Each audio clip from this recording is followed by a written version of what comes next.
to find the insight that the Torah has on a given topic, we would need to dig and do a lot of research and try to compare and find that idea that's relevant to the topic at hand. When it comes to the discussion of our health, the discussion of preserving our health, maintaining good health, we have no need to dig. It's actually explicit in the Torah itself. And that is when it comes to the laws of damages. In the laws of damages, the Torah discusses what happens when somebody causes directly or indirectly damage or loss to another, how and when should there be compensation, and all the rules that surround that. Well, one scenario discusses a human directly, not through an animal or another element of his property, but a human inflicting damage upon a fellow human being, hurting him or wounding him in any way. And the Torah discusses the compensation that would be in order. Well, there are all kinds of damages involved: lost employment, pain and suffering, etc., etc. And one of them is the medical expenses. Let's see what the Torah says right here. Reading here, I'll read the English side. We say, if he gets up and walks about outside on his support, I'm sorry, I didn't share that properly. So let's try to share the screen so everybody can see.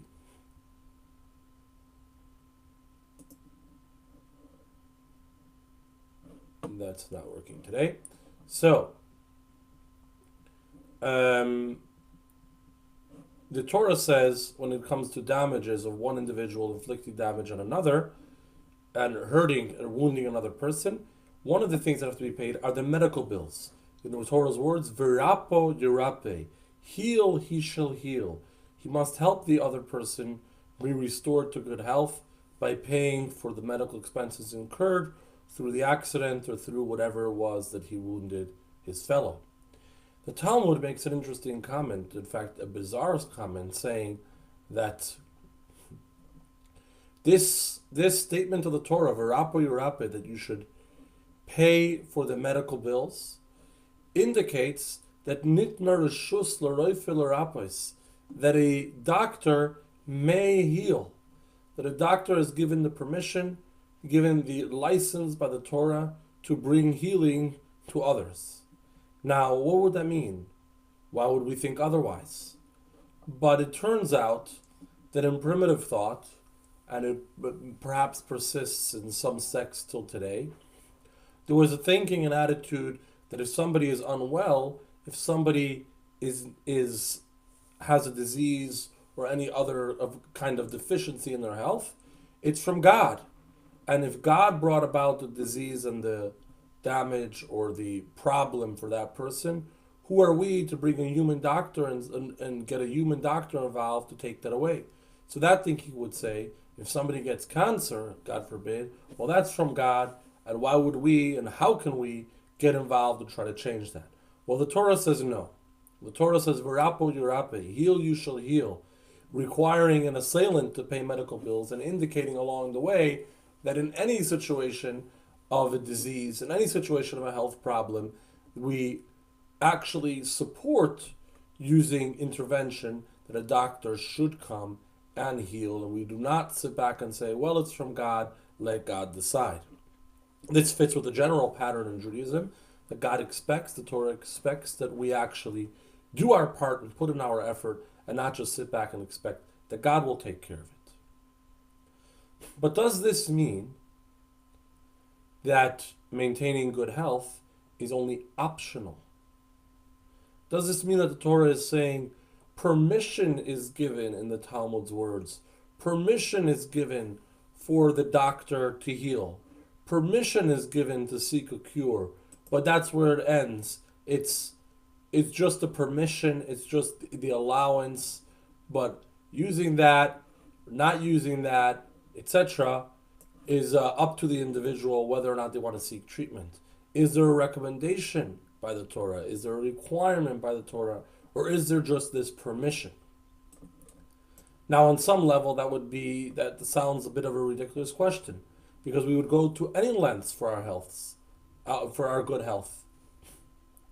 As the little anecdote goes, that the fellow is not doing well, and is seems to have some bizarre disease. Nobody knows the solution. Nobody knows the cure, and he travels to the big city to seek out a well-known specialist in this particular area.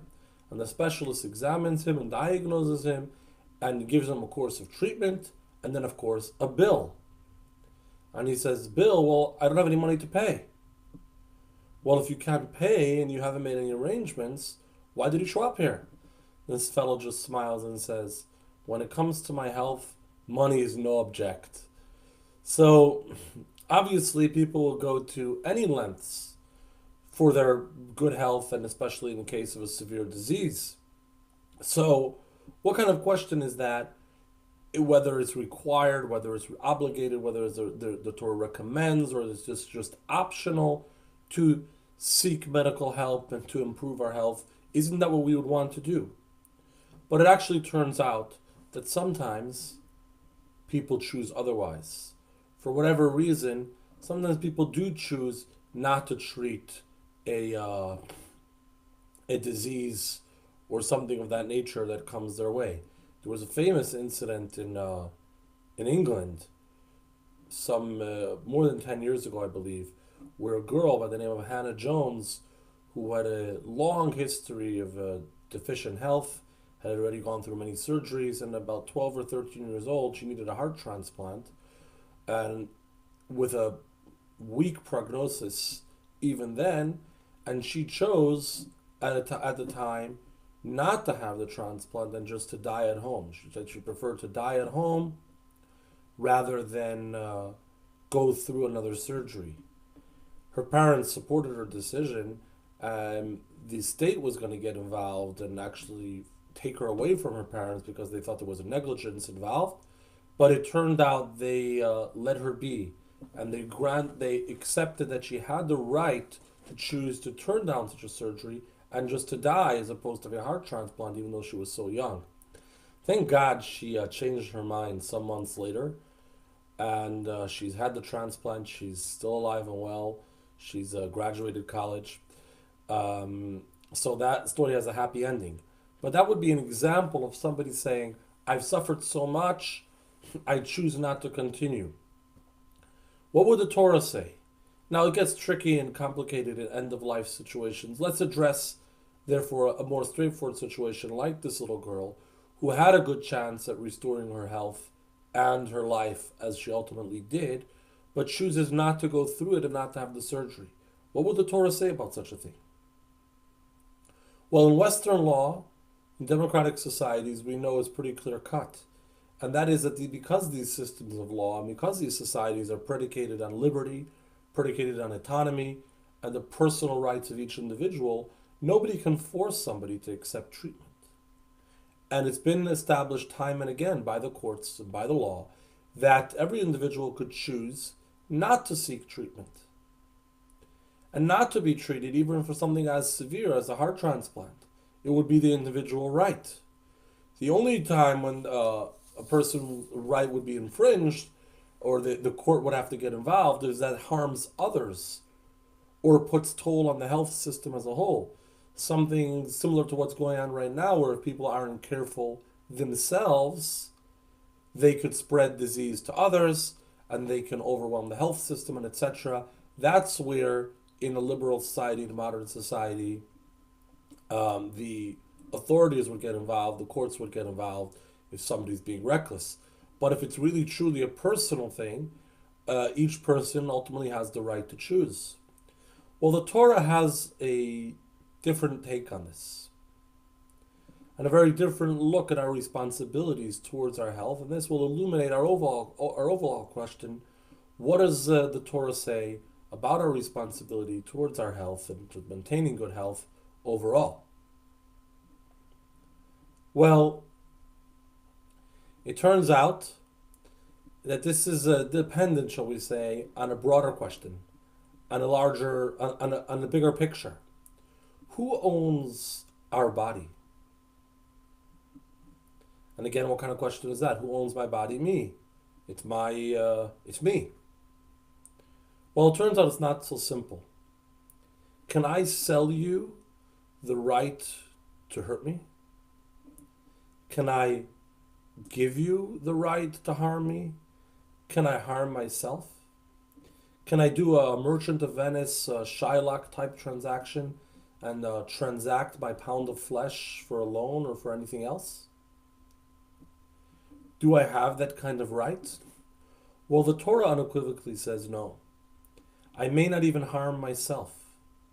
In fact, the law reads, one may not harm another, even if the other gives them permission to inflict that bodily harm. It is forbidden. Why? Because our bodies don't belong to us, our bodies belong to God. Our very bodies were given to us by God to live a hopefully productive, happy, and healthy life, and to return in the best shape possible. Our body still belongs to God. It's almost like where you get something. Sometimes it can be a credit card, or something from another company, and they give it to you, but they have this fine print that says this remains the property of the X corporation, must be surrendered upon request. Well, our bodies are property of God, and they are surrendered upon request. And our responsibility is to maintain good health and to return it as best as we can. So the Torah does not say we choose whether or not to seek treatment, we choose whether or not to protect our health. The Torah actually sees that as an obligation. We should be doing what's necessary to stay healthy and to maintain and treat disease and maintain good health.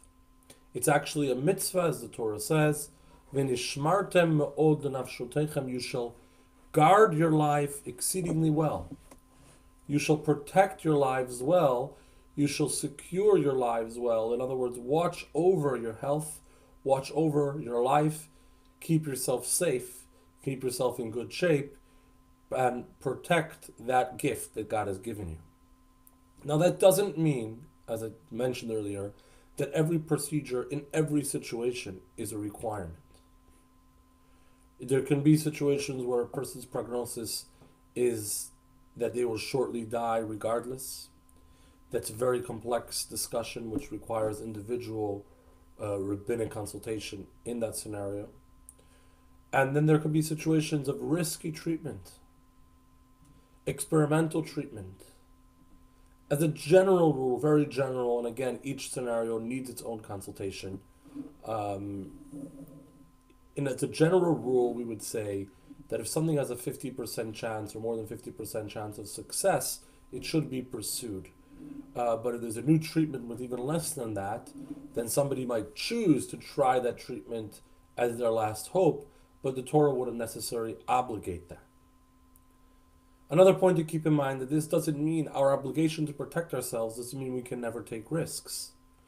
But those have to be responsible risks with a gain that outweighs the risk. It's something that's necessary and important. Because ultimately, we are responsible for our health. We are responsible for maintaining the gift that God has given us. And hopefully God continues to give us the gift of our lives and good health for us and for everybody around us, clearing out this pandemic. And we can safely assume that God expects us to do our part with fulfilling this mitzvah of protecting our own health, protecting our own lives. But before we conclude, I want to bring up 2 points, or shall we say, 2 perspectives.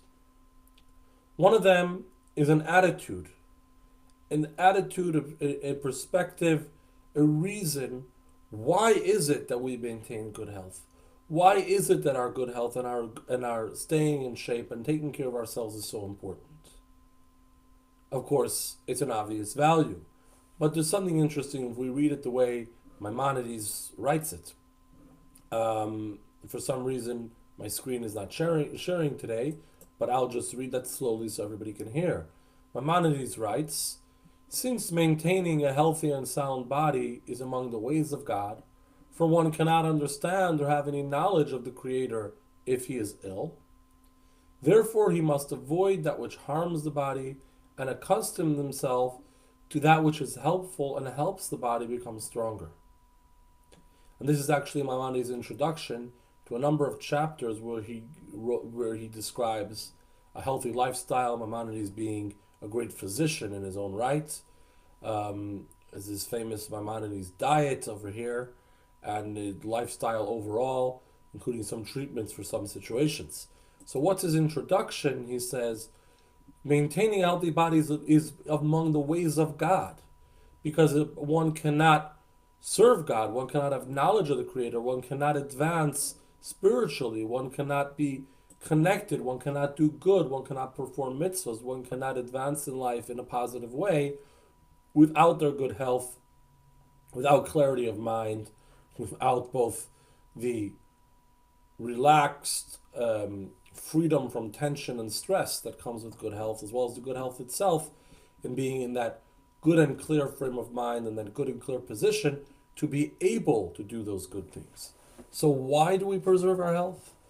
Why do we look after ourselves? Not just because we want to be in shape, we want to do well and live happily ever after, although we all should, but for the purpose, for what we can accomplish, for which we need good health and a good clarity of mind. Another perspective to have in mind when it comes to maintaining our health, especially for those dealing with a challenging health situation, is the power of perspective, the power of optimism. The third Lubavitcher Rebbe, known as the Tzemach Tzedek, so we're talking about 200 years ago, famously said to the father of a deathly ill child, I'll say it in the Yiddish first, Tracht gut wird sein gut, which means think well, think positive, and it will be well. If you think positive, if you look forward to good news, if you remain hopeful, if you keep a optimistic and positive attitude, that itself will bring the good turn of events that we need. And it actually worked in that particular story. The child did get better, and it turned out that the turnaround came as soon as the parents chose to adopt a good attitude and be positive, be forward-looking. This is something that the Lubavitcher Rebbe, the last Rebbe, constantly repeated, telling us that positivity has an impact. Positive thoughts, optimism, a attitude expecting the good and hoping for the good, even while taking measures to protect ourselves from negative possibilities, remaining positive, remaining forward-looking, has an impact that itself causes God to be positive with us. So we should take care of our health, and we should be prudent and careful. But we should do so not by panicking, but by doing what needs to be done, and by being positive throughout. Tomorrow, we'll discuss the Torah of Health, Part 2. And that would be from the side of the professional, from the side of the doctor, because doctors, frontline healthcare people, nurses, and everybody involved are really the true heroes in the situation we find ourselves today, putting themselves on the line for others. What does the Torah say about the members of this very Jewish profession? What insight can the Torah give for the doctor and for the rest of us as we seek that treatment as needed? Hopefully we won't actually need it, as we support the heroic efforts of the doctors around us. See you tomorrow night, 8 o'clock. Same Facebook page, same YouTube channel. Have a wonderful evening.